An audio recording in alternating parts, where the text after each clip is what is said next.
Wagwan, everybody. Welcome to the Disafimi History Podcast, where we'll be speaking about history and as well family history and how history relates in terms of Caribbean people for the present as well as in the past, and how in the past what that does and brings forth for what we are going through at present and what we can learn from our history, from our family, and take that moving forward. So I do hope you enjoy the podcast. And if you like it, please ensure to subscribe, like, and review. Thank you.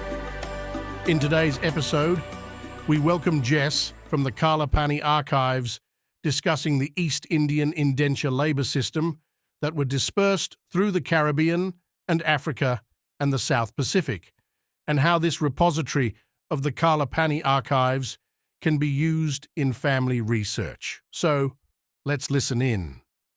So I just wanted to thank you, Jess, for coming on to the podcast today to speak about the Kalapani Archives and to give us an understanding of what you're doing and how this all started. So before we start, if I can just have you just do a brief introduction of yourself and of the group. Of course. So I'm Jess. I currently live in London and I run Kalapani Archives with Tony, who lives in Georgia. We actually met online and sort of like bonded over like just a mutual interest in Indo-Caribbean history. And sort of like outside of Kalapani, I do like fashion marketing and Tony is a photographer.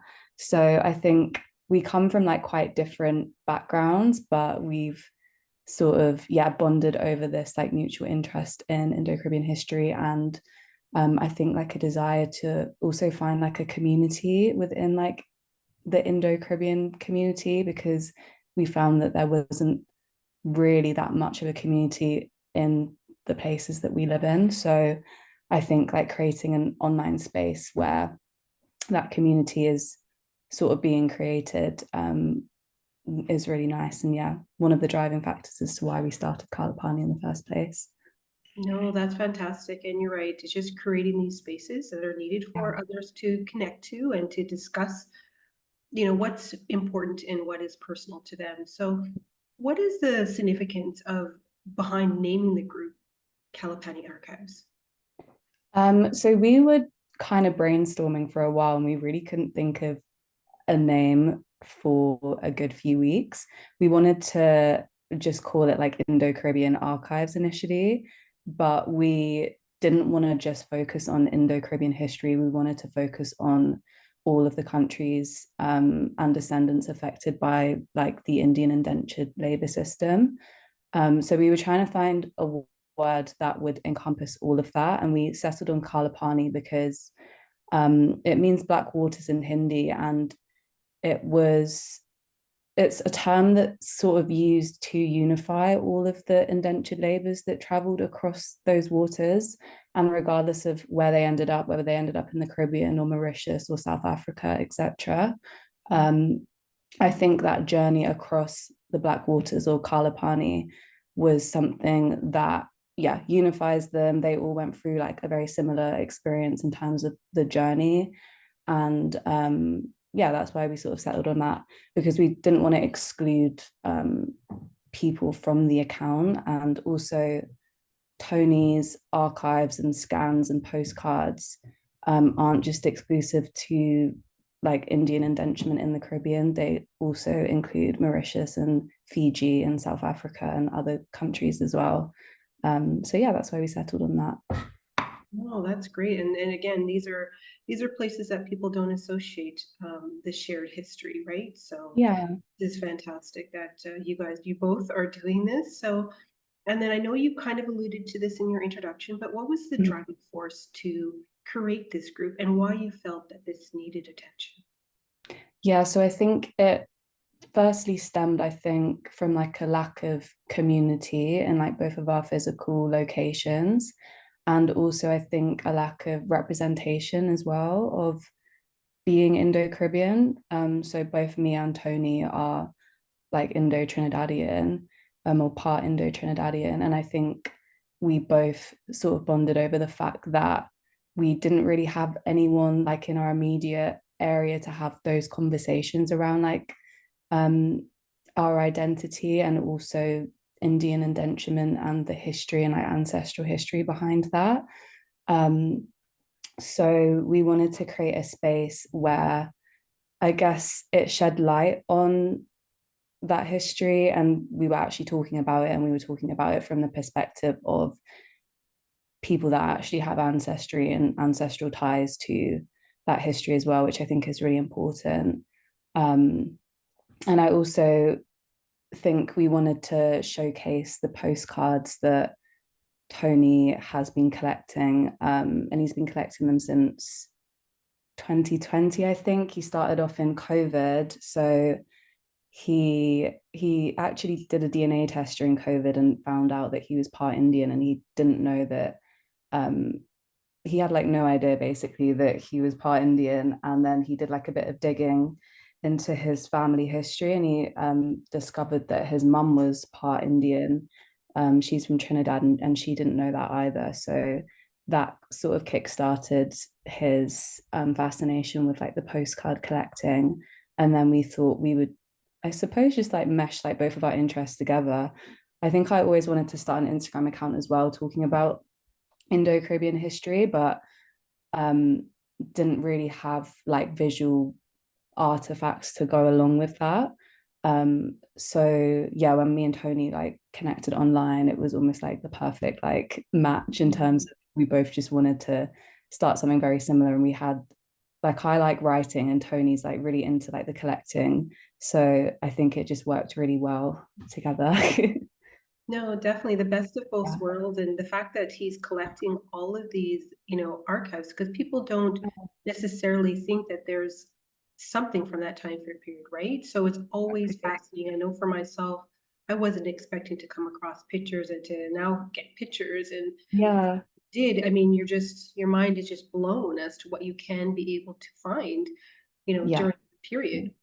Yeah, no, it is crazy. Like same with me, like I didn't really know that imagery from that period existed either until he shared like his scans with me.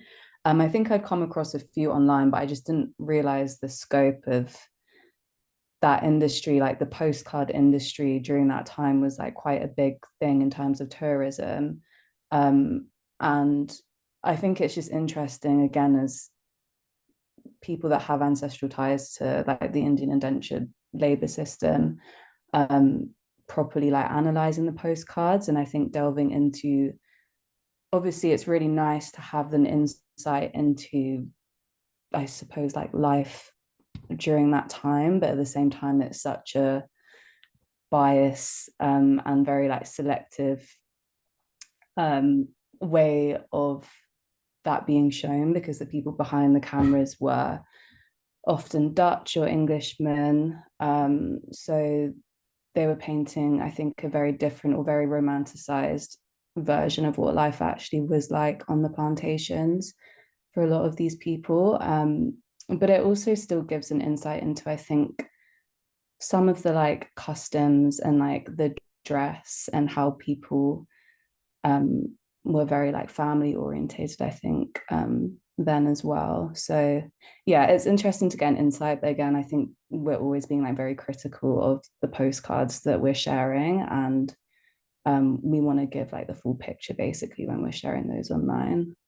No, that's very key for that because again, who is, as you said, it's who's taking those pictures and what type of narrative that they're trying to present. But you're trying to give the whole entire picture of Yeah. everything. But it is still good to have that type of illustration being provided Yeah. because I thought that was wonderful on your website. Yeah. And I guess this leads into, I guess, again, the primary goal and the objectives of the Kalapani Archives aims to achieve. Mm-hmm. I think this has sort of like evolved over time. Like we're still such a new project, and like our Instagram is very new. But I think it initially started off as us just shedding light on the history because we always felt like there was a lack of education around it in like both of our places where we grew up, despite like especially in the UK, like there's such deep like colonial ties to the indentured labor system. We literally created that system, but it's never talked about in schools. It's never part of the curriculum. It's really difficult to basically find any resources on that system. And yeah, it was like it's very difficult to trace that back.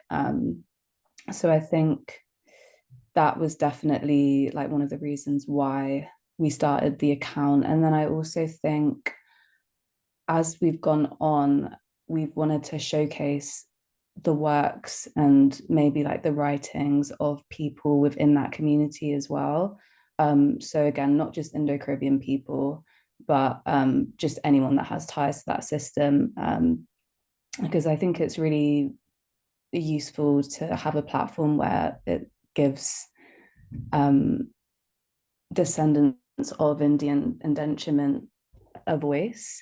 We don't really have that, or I don't really know of any other platforms. There are platforms out there, but again, I think they're quite small and far few in between. So we wanted to, yeah, create something that would bring more of a community together because we didn't really have that physically. So I think it sort of just like naturally came about that it was just in an online space instead.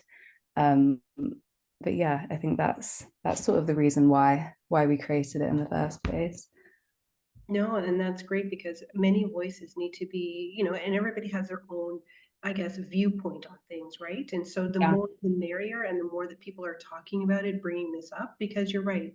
I know that you're from the UK, I'm from Canada.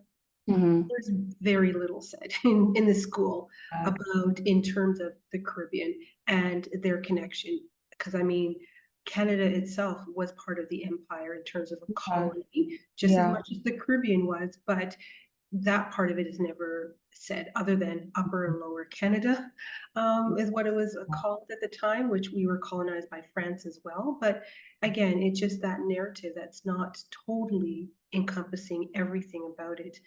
Yeah. Yeah. No, definitely. I think it was also again like I think we were both just frustrated at that lack of representation. But I think from like frustration and also anger, like the best things are born. And I think sometimes you need to feel those feelings to give something like the proper attention that it deserves. So I think, yeah, we're really trying to, yeah, shed light on history, that we don't want to be left behind. We don't want people to forget about it. I think it's such a missing piece as well in like Caribbean history that you don't really talk about unless you live in the Caribbean as well. So yeah, I think hopefully with time, like we'll, yeah, delve into more of the history and keep on sharing as we go. Absolutely. And, as long as you're a voice to be able to speak on this, I think that's the right directive. So how can researchers or people in general, the general public, access the materials in the Kalapani Archives on the website? So we have a website and we also have an Instagram account as well. Um, we also, so on our website, we've kind of segmented it by country of the countries that were involved in like the Indian indenture labor system. So if you go on each country, we have like a roundup of all of our archives and like postcards scanned on those pages.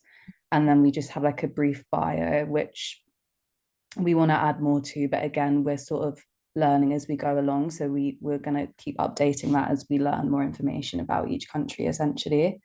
But I think we're probably more active on our Instagram page, and I think we share things more in like live time on our Instagram, and then we add it to the website later. So I think the best way to access our resources at the moment is through Instagram, I would say. But then on our website, we also have other pages where we've tried to sort of shed light on like our references as well for the information that we're sharing on our Instagram. So I know Tony's created a page where we've linked all of our references so far, just so that if people want to learn a bit more or delve into like the specific articles or websites that we've been using, it's all listed there. But again, it's sort of like updated on a weekly or like bi-weekly basis at the moment. No, I mean, as I said, I just love how it's done. And maybe we could just here, I'll just bring up the website itself, Yeah, amazing. and then we can just kind of, walk through, because what you've mentioned before, I'll just share it here.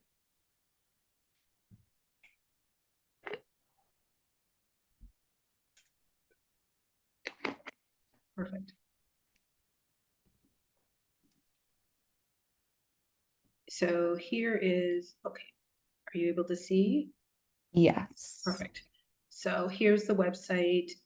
Here is where you have Kalapani, your mission, and here are what you just mentioned in terms of when you go over to countries. It Yeah. lists everything here and providing that. Yeah. So yeah, I think that's probably like where most of the information lies. And then the Descendants of Indenture page is sort of like our blog page. Again, it's still in like the very early stages, but we featured a Dutch Shermanese artist last week, which was really nice as well. It was like our first feature piece. So this is where like other blog posts will lie, where when we interview like other people from the community, that will get featured on this page. Perfect. Yeah, because and I guess people can be able to submit something in terms of your blog post, or is it? Yeah. Yeah, definitely. We want to like make that more clear on our Instagram again. I think we haven't really like publicized it as much at the moment. We've been like outreaching people via Instagram or email personally, but we really do want to create, some way in which people can submit their stories or also photos as well. We're really keen to feature on the website and Instagram, particularly like old family photos or photos where we can maybe study them a bit more in conjunction with the history that we're learning along the way. No, as I said, the visual is always a great thing to have because it just gives a glimpse, even though it probably is part of a different narrative, but at least you can now delve into what that is, what that means, so people can be able to understand. And as I said, it's just really fascinating to see all of this stuff visually because it's one thing to maybe kind of conceptualize it in your own brain or even just reading it and trying to understand, okay, what could have been their day-to-day life type. Yeah, no, definitely. I think it gives such a great insight into, like what they were wearing, I suppose, like what their daily activities were. It's really interesting to analyze. Yeah. And then I guess, on that whole theme of the fact that you're digitizing, you're putting up these pictures, you're putting up these postcards, are there any types of documents that you're looking to have on the site in the future? I think definitely, yeah. So I kind of touched on it, but we really want people to submit like family photos, because we're also aware that like our postcard archives are like such a finite resource and there's only a specific amount of postcards out there that we can collect. So we do want to expand at some point and let people submit like personal family photographs along with maybe like the story behind the photograph or the family members within that photograph as well. And we also, I think, were looking at like specific like lists like of Indian indentured laborers as well. I can't remember the specific like term. I think there's a specific term for the lists that they have saved, but I know that some people have scans of those as well. So I think, we need to do a bit more digging in like how we would obtain those and who we would reach out to. But we know that like the National Archives of Trinidad and Tobago have those. And I suppose like all of the archives within like each country would have like some sort of possession of artifacts like that. So I think it would just take a lot of like outreach from our side to obtain those documents, and I'm not too sure like how strict they are with sharing those. But I think it would be really useful to have them on our website if we were allowed to use them or get permission to use them. Yeah, no, definitely. I know that the genealogy group for the Haitian community, they had somebody in the archives to be able to get the information, and they were able to put it up, but not in a digitized form, but it just in Right, a flat file type of form right, where okay. people can be able to do that. So that may Mm, be another conversation elsewhere. yeah, But yeah, that's no, definitely, because I'm sure people haven't seen what those documents are, and yeah. it's I guess it's a level of privilege as well for people to keep going to the archives to Mhm. obtain this information because it's not readily available online. Yeah, I don't even think Family Search has this stuff and information online either, right? So no. it just Yeah, makes it challenging. definitely. I think it is difficult to obtain, and yeah, I know that they're accessible as well. Like if I'm speaking on like in terms of like Trinidad, but I know that you can go to specific areas in Trinidad where they have like the lists of Indian indentured laborers. But again, it's like I think an issue of like money and time for people to make that journey all the way over there for that, when if it was digitized, it would be so much easier. And I don't think we should be gatekeeping that information either. I think everyone with ancestral ties to that system should be able to look into it. And I think they're owed that information, if anything. So yeah, hopefully it's digitized in the future. No, absolutely. I know that's a huge undertaking, and good on your group to be able to do that, you and Tony. So, Yeah. what can you? And I know, and going on that is the fact that I mean, at the end of the day, this does cost money. And Mhm.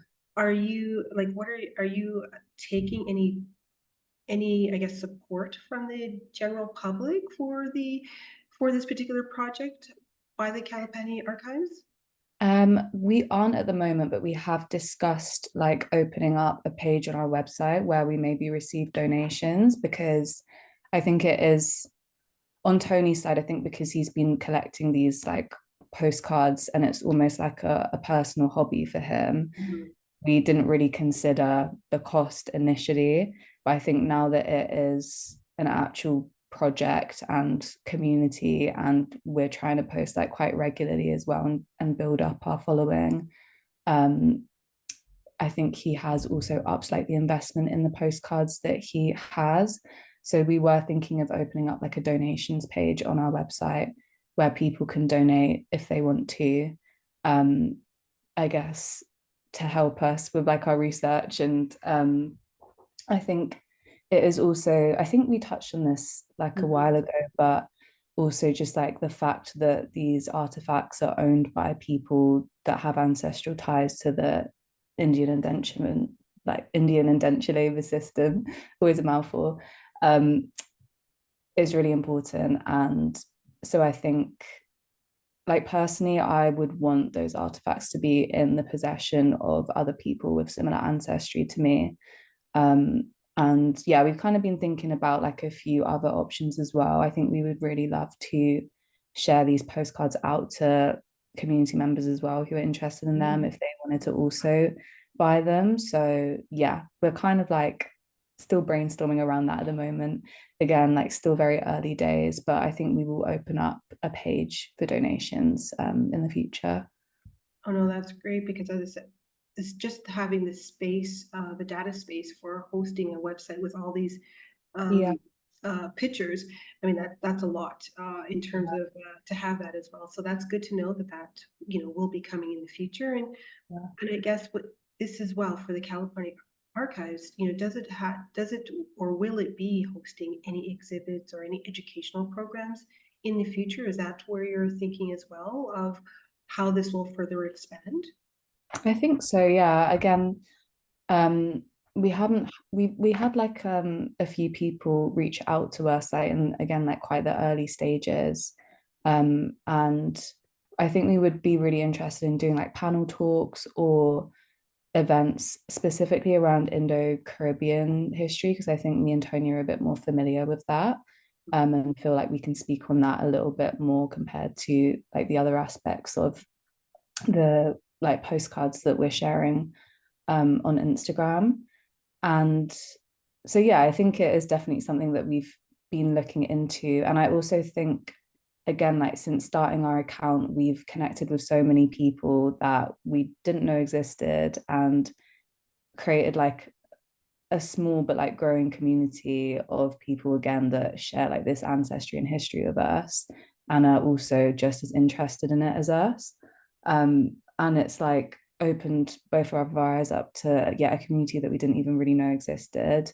Even in London, like we've been speaking to a few people that have like small like Indo-Caribbean communities, that we really want to feature on our page as well. And I think in the future it would be so nice to collaborate with these people and host events or workshops or talks. So yeah, I think it is something we would love to explore in the future. Oh, perfect. And this kind of leads into the next question in regards to sharing any other stories or examples of how the archives have impacted individuals or communities. And I know that you've definitely used in terms of your Instagram page. Can is there anything else you wanted to expand on that, or?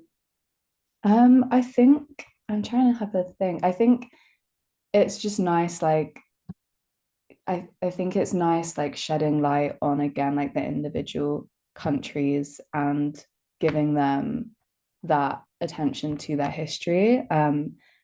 I started posting about sort of like Indo-Caribbean identity like on my TikTok before we started Kalapani Archives. And I think that always had people in the comments like starting discussions about sometimes traumatic things, but I think it was also like a space where um people's experiences and like their ancestral experiences were really validated as well. And I think that's continued on our Instagram page, where um again like I think Suriname was like a specific country where people were just always like, oh, like no one ever talks about Suriname. No one ever talks about the fact that like there's so many Indian people in Suriname. And Tony has like a few postcards from Suriname. So we shared that on our Instagram, and like just seeing people engage with it, like you can tell that there's a general like interest. And I think I'm trying to think of the right word, not just interest, but I think again, just like this feeling of like validating that you actually exist in this space and that people see you. And I think, yeah, just like the fact that we're recognizing that this history exists in multiple locations around the world, um, is something that people enjoy and want to like learn more about. And I think it's again like a way of unifying like everyone that has this like common history, because again it's like me and Tony didn't know much about like history outside of the Caribbean until we started this account. So even for us it's like we're learning so much about Fiji and Mauritius and South Africa and Suriname and everywhere through this. So yeah. No, it definitely is. The both of you are just definitely opening a door, and people are seeing what's there, and they're walking through, and they feel safe to be able to connect to those stories and the message that you're sharing. So I Definitely. mean, that's just fabulous, and I guess the next thing is, what are some of the challenges that you have faced, starting with Kalapani Archives? Would you be able to speak to any of it if there has been any challenges? I think like we haven't really had challenges in terms of like the community that we're building. I think the challenge is more just time and like resources at the moment. Because both me and Tony work full time, and like Kalapani is such like a passion project for us. So we actually do put a lot of time into it, but it is almost like a second job. So I think like when we first started, or at least for me, like I didn't realize how much work it was going to be. Like it is a lot of research. And I think we want to make sure that like everything that we do put out um, is like as factually based as possible as well. So I think, yeah, we may we maybe underestimated the amount of time and like effort that we'd have to put in, but we've started it now, and I think it's so satisfying and fulfilling, like just sharing anything that we find and connecting with new people along the way as well. So yeah, I think that's probably like the biggest challenge at the moment. And I think we were also just looking at like our analytics on Instagram in terms of like the audience that we're reaching. And it is mostly like US and Canada based, which I was like, that's fine, because you know there's like quite a decent size like Indian Caribbean population within those areas.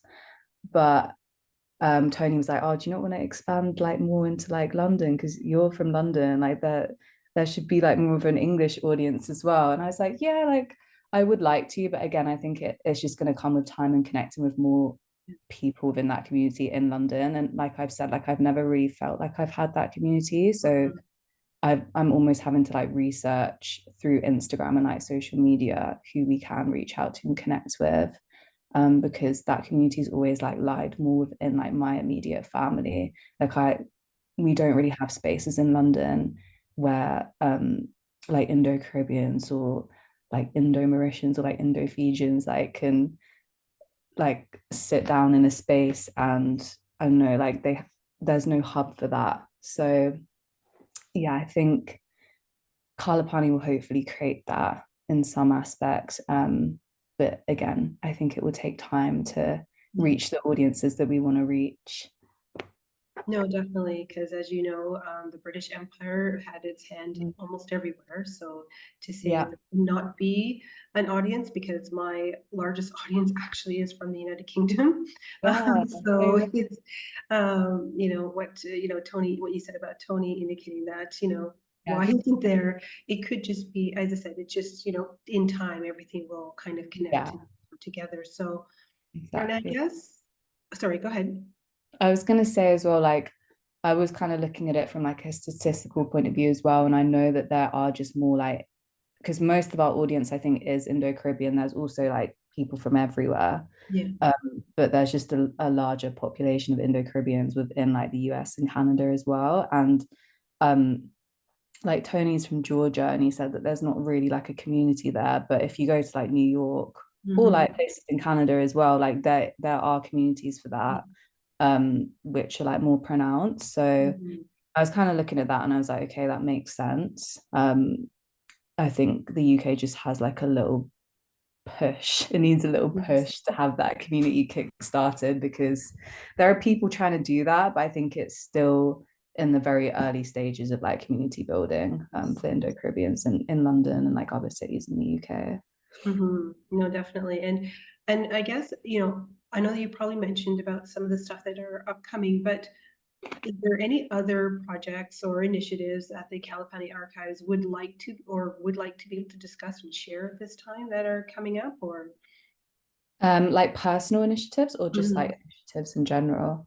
just in general? Um, at the moment, kind of in general, we're trying to like spotlight. So we have like a very brief like PR calendar. So we kind of go off of that and we try and plan like our posts like a week in advance. But we do really want to share a post regarding Pride, because it's still Pride Month. And Nazrina, actually, the girl that we interviewed quite recently, we want to get a quote from her, because she also explores like queer identity in her artworks, and how I think this like intersects with her Dutch Surinamese identity as well. So we want to look into that a bit more. And also a lot of the accounts I think that follow us, or the people that we're interested in like interviewing or featuring on our page, a lot of them are queer or talk about queerness in conjunction with like their Indo identity as well. So that's something that we definitely want to feature this month. And then I think going forward, there are a few people in London that I would love to like reach out to or feature on our page as well. I was speaking to a ceramicist, I forgot her name, but yeah, she just looks amazing, and she actually hosts like Indo-Caribbean like ceramics workshops at the V&A Museum. Um, because the V&A Museum, they recently like launched this new event series. I think it's called like Diaspora now or something like that, where they basically spotlight different diasporas, like diasporas that are underrepresented, and give them like a space to hold workshops or talks or like experiential like events. So I think her like ceramics workshop kind of fit into that event series. But yeah, I'd love to interview her as well at some point. So yeah, there's a few exciting things that we're looking forward to. No, that's great. No, Yeah. that's great. And I guess now we're going to come to an end because we could talk all day on this. But is there anything else that you'd like to share about the Kalapani Archives that we haven't covered during this discussion? I'm trying to think. I think we've covered most things. I think again, like I feel like me and Tony always try and reiterate that like we're so early on in our journey of like researching and like sharing these things that we're still learning and we're like still novices at this. Um, but I think it's just like really nice to be able to bring other people that I guess are on similar journeys along the way with us as well, and connect with them over that. And um, I think Kalapani, like as a whole, like it's opened up like personal conversations. Like I think me and Tony like have also like just been speaking more about like our Indo heritage within like our families as well, and like just trying to do a bit more digging around that and like around like our personal family stories as well. And the information is all there, but you just need to ask the right questions sometimes, or the right people. Like specific people are going to know like different like aspects to your family story as regards to like other people. Yeah. So I think, yeah, like it's been like a really beautiful journey for us because we're obviously sharing like all of our information and like archives with people online, but I think also in terms of like our personal lives, we're also learning so much about our ancestry along the way as well. And I hope that our account and like our website is kickstarting those conversations for people that follow us as well. Because I think it's so important to piece together those like oral stories. And we really want to share those oral stories at some point as well. Again, like when we open our website up to submissions, those are the stories that we want to highlight, the stories that kind of get forgotten about or lost because you're like your grandma's like telling you about it when you like visit her, and like like bits and bobs of it, but you're not going to write it down. But I think it's so important to write those things down and have like a physical documentation of them. So yeah, that's sort of where we're at the moment. No, that's great. And hopefully next time, once things are, in a much different state from where it is right now, that both you and Tony, because we've mentioned Tony a lot, and Yeah. he can be part of that conversation next time. And again, just wanting to thank you so much, Jess, for coming on to speak about this, because it is about, as I said, it's opening a door and people are resonating to what is being shared and they're feeling safe enough to walk through and to be able to comment and to share and to really support what you both are doing, which is just fabulous in my opinion. So, but thank you so much. Thank you so much for having me on the podcast. It was a pleasure speaking. And yeah, like again, I think we're really excited to see where this takes us, and yeah, excited to learn more and share more. Definitely. Thank you so much. Hoped you enjoyed this episode, and if you did, please make sure to like, follow, subscribe, and write a review for the episode wherever you listen to your podcast. Thank you.